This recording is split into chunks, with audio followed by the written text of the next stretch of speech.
Hey guys, welcome back to another video of TCS Baba. আর এই ভিডিওটা হচ্ছে অ্যানাদার অ্যানাউন্সমেন্ট ভিডিও বলতে পারো, আর তার সাথে একটু স্ট্র্যাটেজি বা why you should start the preparation right now. এখন আমি তো বলবো যে দেরি হয়ে গেছে, you are already late. Already 2 মাস আগে ব্যাচ চালু হয়ে গেছে and it's the third month, February মাসে, ওয়ার উই উইল স্টার্ট অন্য টপিকস, অন্য strategy, everything will be started. কি হবে এটার মধ্যে সেগুলো একটু পরে বলছি। বাট অ্যাজ সাচ ফার্স্ট মাসের মধ্যে ছিল যে মানে প্রথম যে একটা 9 মান্থ যে একটা প্ল্যান ছিল, সেটার ভিডিওটা অ্যাকচুয়ালি চ্যানেলের মধ্যেও আছে, আর সেটারই ডিটেইলড ছিল। ফার্স্ট মাসের মধ্যে যে যারা স্টুডেন্ট ভর্তি হয়েছে তারা দেখেছে যে 9 মাসের মধ্যে কিভাবে কোনটা কভার করতে হবে, তারপর 9 মাসের মধ্যে ফার্স্ট মাসের মধ্যে কিভাবে পলিটি আর ইকোনমিক্স থেকে স্টার্ট করা, একদম বেসিক্স থেকে আন্ডারস্ট্যান্ড করে কিভাবে চালু করা। তো অলরেডি ফার্স্ট মাসে সেটা হয়ে গেছে। Second month it was about ওটারই কন্টিনিউয়েশন, আরও ডিপে যাওয়া, আরও ডেপথে যাওয়া, ছোটোখাটো আনসার রাইটিংও ওরা করেছে।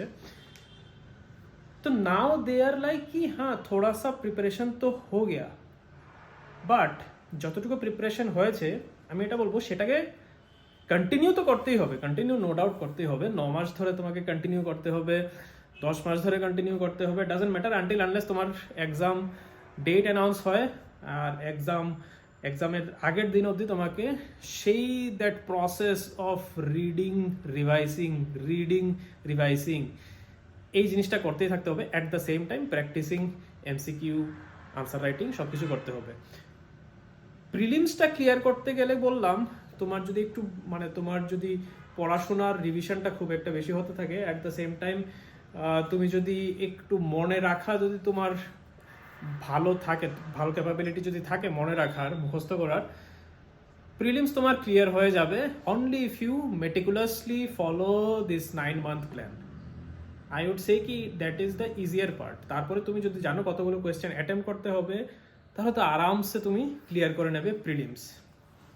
বাত ইয়ে হ্যাঁ কি, আর সেই প্রিলিমসটা যেটা প্রিলিমসের মধ্যে যেরকম কোয়েশ্চেন আসে, দ্যাট ইজ সিমিলার টু তোমার অন্য এক্সাম, টিপিএসসি কম্বাইন্ড বা জেআরবিটি, যেরকম এক্সামগুলো অন্য গ্রুপ বি গ্রুপ সি লেভেলেরও যা এক্সাম থাকে সেগুলোর সাথে অনেকটা সিমিলার। ঠিক আছে, তার থেকে একটু বেশি হয়তো পড়াশোনা করছো, বাট যেহেতু একটু বেশি পড়াশোনা করছো তো easily you can cover the other exams also. আমি প্রিলিমস পয়েন্ট অফ ভিউ থেকে বলছি, ওদের মধ্যেও ম্যাক্সিমাম এমসিকিউই থাকে। কিন্তু যখন তুমি আনসার রাইটিংয়ে বসবে, প্রিলিমসটা তো ক্লিয়ার করে গেলে, প্রিলিমস অনেকেই ক্লিয়ার করে ফেলে কিন্তু মেন্সটা ক্লিয়ার করতে পারে না বাবু, বিকজ মানে it's easy to read so many things, it's easy to remember so many things, কিন্তু নিজের চিন্তাধারাকে এক জায়গাতে এনে সেটাকে একটা সুন্দর করে লিখা, একটা মানে উইদিন 250, 300, 400 ওয়ার্ডস, গেম ওয়াহা পে হ্যায়। আমি দেখেছি মানে অনেকেই হয়তো তোমাদের ডাউট থাকে, কোয়েশ্চেন করো যে কত পেজ লিখতে হয়, কত ওয়ার্ড লিখতে হয়, কত মানে এইসব ডাউট তোমাদের থাকেই আনসার রাইটিংয়ের ক্ষেত্রে। আমি বলবো keep it very simple. Very simple মানে কি, তোমার যে আনসার রাইটিংটা তুমি করবে, আমি যদি জিএস পেপার 2-র ক্ষেত্রে বলি, জিএস পেপার 2 যেটার মধ্যে আছে তোমার constitution, polity, international organisation, foreign policy, এইসব জিনিস যেটা আছে জিএস পেপার 2, সেটার ক্ষেত্রে যদি বলি, সেটার মধ্যে তুমি যদি একটা 5 মার্কের একটা আনসার লেখো, you will get total 7 minute. 5 মার্কের জন্য 7 মিনিট, 10 মার্কের কোয়েশ্চেনের জন্য 13 মিনিট। এরকম কোয়েশ্চেন থাকে, এরকম মার্কসেরই কোয়েশ্চেন থাকে জিএস পেপার 2-তে। আর 5 মার্কের জন্য এই 7 মিনিটের মধ্যে আমি যদি দেখি পার মার্ক তোমাকে 80 সেকেন্ডেরও কম তোমার টাইম থাকবে for you to think about the question. মানে জাস্ট ইমাজিন 5 মার্কের কোয়েশ্চেন 7 মিনিট দিচ্ছে, তার মধ্যে তোমার 1-2 মিনিট তো সময় লাগবে to just thinking about the question, সেটাকে ফ্রেম করা, কি কি জানো সেই টপিকের ব্যাপারে সেটা আবার মনে করা ওই জায়গার মধ্যে।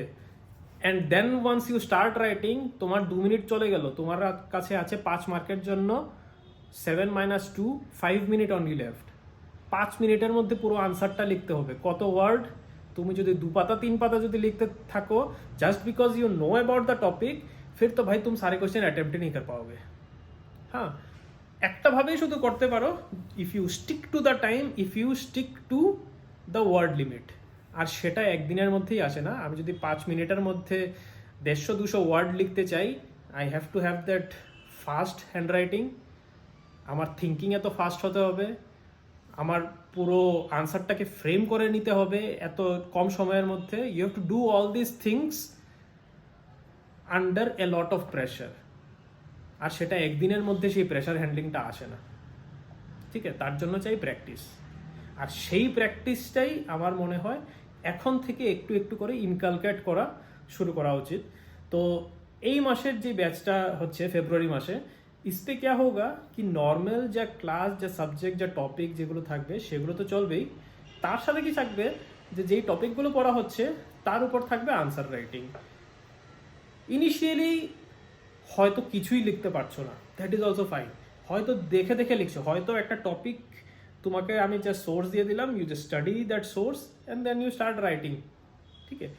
ওই জিনিসটাও করলে তাতেও দেখবে অনেকটা তুমি ফ্রেমের মধ্যে এসে যাচ্ছ, কিভাবে আনসার একটা লিখতে হয় সেটার আমি স্যাম্পল আনসার দিলাম, সেগুলো দেখলে দেন ইন্ডিভিজুয়ালি খাতা চেক করা হলো, ইন্ডিভিজুয়াল ফিডব্যাক দেওয়া হলো। So all this things will happen.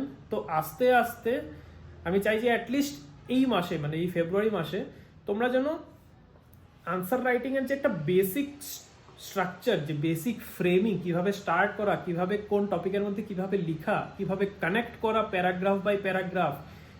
অনেকেরই ইংলিশটা অ্যাকচুয়ালি ওদের মানে ইংলিশের উপরে দখলটা একটু কম আছে, তার জন্য হয় কি আনসার রাইটিং করতে প্রচুর অসুবিধা হয়। অনেকেই আছো আবার বেঙ্গলি মিডিয়ামের, যারা কলেজ তো ইংলিশ মিডিয়ামে ছিল অ্যান্ড এখন এক্সাম হয়তো ইংলিশ মিডিয়ামে তুমি দিতে যাচ্ছ, তো वहाँ पे भी बहुत दिक्कत है। যদি আনসার রাইটিং প্র্যাকটিস না করো, আমি এটাও বলছি কম বেশি তোমরা হয়তো প্রিলিমসটা ক্লিয়ার করে ফেলবে। Just be along with me, continue করতে থাকো, পড়াশোনা করতে থাকো। তোমাদের আমি ডেইলি কোন সাবজেক্ট, কোন টপিক, কোথা থেকে কভার করতে হবে, everything I will give. But ওটা করতে করতে প্রিলিমসটা তোমার তো ক্লিয়ার হয়ে যাবে, বাট মেইনস ক্লিয়ার করতে হলে বাবু লিখতে হবে। আর যদি না লিখতে পারো তাহলে মুশকিল আছে। না লিখতে পারলে হবে কি, হঠাৎ করে যদি এক্সাম হলের মধ্যে বসিয়ে দেওয়া হয় তোমাকে आंसर राइटिंग করার জন্য, कहाँ से इतना कुछ एक साथ मिला के तुम आंसर लिखोगे? पॉसिबल नहीं है। It needs practice. You have to inculcate that thing, that thought process, connecting the dots, ওইসব জিনিস খুবই দরকার। শুধু নিজেও না লিখা, অন্যদেরও যখন লিখা দেখবে কিভাবে লিখছে, কিভাবে আনসার লিখছে, বা স্যাম্পল আনসারগুলো যেগুলো যেভাবে ফ্রেম করা হচ্ছে আনসার, সেগুলো দেখলে পরেই বুঝবে যে অ্যাকচুয়ালি একটা মেইনসের আনসার কিভাবে লিখতে হয়। তুমি আনসার রাইটিংয়ের বেসিক্সটা যদি জানো তাহলে আর তোমাকে কেউ আটকাতে পারবে না, সেটাকে যদি তুমি কন্টিনিউ করতে থাকো, তুমি প্র্যাকটিস করে। So that is the whole thing. আর আরেকটা জিনিস কি জানো, আরেকটা জিনিস হচ্ছে তোমার প্রিলিমস, আমি যেটাই বললাম, তো prelims needs a lot of study. প্রচুর পড়াশোনা করতে হয়, তাতে তোমার প্রিলিমস ক্লিয়ার হয়ে যাবে। মেইনসের জন্য প্রচুর প্র্যাকটিস করতে হয়, আনসার রাইটিং প্র্যাকটিস করতে হয় সেটার জন্য। And not only answer writing practice, মানে সেটা ঠিকভাবে লেখা হচ্ছে কিনা সেটা বুঝা, সেটা জানা, সেটাকে যাচাই করা ইজ রিকোয়ার্ড ফর মেইনস। সেই দুটো যদি হয়ে যায় তাহলে ইন্টারভিউ তো ভাই নিকাল দেंगे। ইন্টারভিউর জন্য এত টেনশন নেওয়ার কিছু নেই। না হয় একটা প্যানেল লাগিয়ে দেব তোমাদের ইন্টারভিউ মক ইন্টারভিউ নেওয়ার জন্য, সেটা অ্যানালাইজ করার জন্য, কীভাবে আনসার দেওয়া, কীভাবে নিজেকে রিপ্রেজেন্ট করা in front of so many people. ওইসব জিনিসটা যদি তোমার ক্লিয়ার হয়ে যায়, there is nobody stopping you man, कौन रोकेगा तुमको? ठीक है, तो झटपट आगामी 5 तारीख অবধি, ফেব্রুয়ারি 5 তারিখ অবধি you can join the class.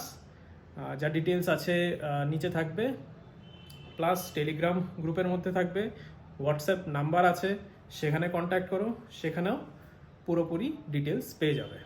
ঠিক আছে, দ্যাটস ইট, চলো মিলতে हैं।